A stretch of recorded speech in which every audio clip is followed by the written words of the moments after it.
ಶ್ರೀರಾಮನವಮಿ ಹಬ್ಬದ ದಿವಸವೇ ಸೂಪರ್ ಆಗಿ ಕಂಗೊಳಿಸಿದ್ದಾರೆ ಕಾವ್ಯ ಅವರು. ಗುಡ್ ನ್ಯೂಸ್ ಅನ್ನ ಕೊಟ್ಟಿದ್ದಾರೆ. ಅದುವೇ ಒಂದು ಫಂಕ್ಷನ್ಗೆ ಹೋಗಿರ್ತಾರೆ, ಜನರ ಜೊತೆಗೆ ಬೆರೆಯುವಂತ ಒಂದು ಫಂಕ್ಷನ್. ಅದುವೇ ಹಬ್ಬದ ದಿವಸ ಹೋಗಿ ಪಾನಕ, ಕೋಸಂಬರಿ, ಮಜ್ಜಿಗೆಯನ್ನು ಸಹ ಹಂಚಿದ್ದಾರೆ. ಒಂದು ಈವೆಂಟ್ ಅಂದ್ರೆ ಒಂದು ಕಾರ್ಯಕ್ರಮ ಇರುತ್ತೆ. ಸೊ ಅದಕ್ಕೆ ಇವರು ಗೆಸ್ಟ್ ಆಗಿ ಇವರನ್ನ ಇನ್ವೈಟ್ ಮಾಡಿರ್ತಾರೆ ಬಸವನಗುಡಿಯಲ್ಲಿ, ಬೆಂಗಳೂರಲ್ಲಿ. ಸೊ ಅಲ್ಲಿಗೆ ಹೋದಂತ ಕಾವ್ಯ ಅವರು ಜನರೊಟ್ಟಿಗೆ ಬೆರೀತಾರೆ, ಜನರನ್ನ ಮಾತನಾಡಿಸ್ತಾರೆ, ಸೆಲ್ಫಿ ಫೋಟೋವನ್ನ ಕ್ಲಿಕ್ಕಿಸ್ಕೊಳ್ತಾರೆ. ಅಲ್ಲಿ ಬಂದಂತ ಜನರು ತುಂಬಾನೇ ಖುಷಿ ಆಗ್ತಾರೆ. ಆ ಪಾನಕವನ್ನ, ಮಜ್ಜಿಗೆಯನ್ನ ಸಹ ಹಂಚುತ್ತಾರೆ ಕಾವ್ಯ ಅವರು.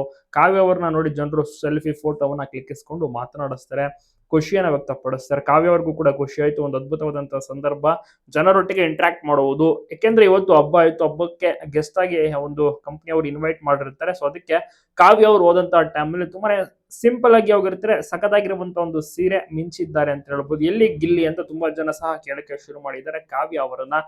ಗಿಲ್ಲಿ ಎಲ್ಲೇ ಹೋದ್ರು ಕಾವ್ಯ ಎಲ್ಲಿ ಅಂತ ಕೇಳ್ತಾರೆ, ಕಾವ್ಯ ಎಲ್ಲೇ ಹೋದ್ರು ಗಿಲ್ಲಿ ಎಲ್ಲಿ ಅಂತ ಕೇಳ್ತಾರೆ. ಸೊ ಇಬ್ರು ಒಟ್ಟಿಗೆ ಹೋದ್ರೆ ಆಗ ತುಂಬಾನೇ ಖುಷಿ ಪಡ್ತಾರೆ ಜನರು. ಒಟ್ಟಾರೆ ಈ ಒಂದು ಸೀರಿಯಲ್ ಸೂಪರ್ ಆಗಿ ಮಿಂಚಿದ್ದಾರೆ. ಹಬ್ಬದ ದಿವಸ ದೇವಸ್ಥಾನ, ದೇವರಿಗೂ ಕೂಡ ನಮಸ್ಕರಿಸಿ ಹೀಗೆ ಅಭಿಮಾನಿಗಳನ್ನ ಮೀಟ್ ಮಾಡಿ ಪಾನಕ, ಕೋಸಂಬರಿಯನ್ನು ಸಹ ಹಂಚುವಲ್ಲಿ ತುಂಬಾನೇ ಖುಷಿಯನ್ನ ವ್ಯಕ್ತಪಡಿಸಿದ್ದಾರೆ ಕಾವ್ಯ ಅವರು. ನಿಮ್ಗೂ ಕೂಡ ಇಷ್ಟನ ಕಾವ್ಯ?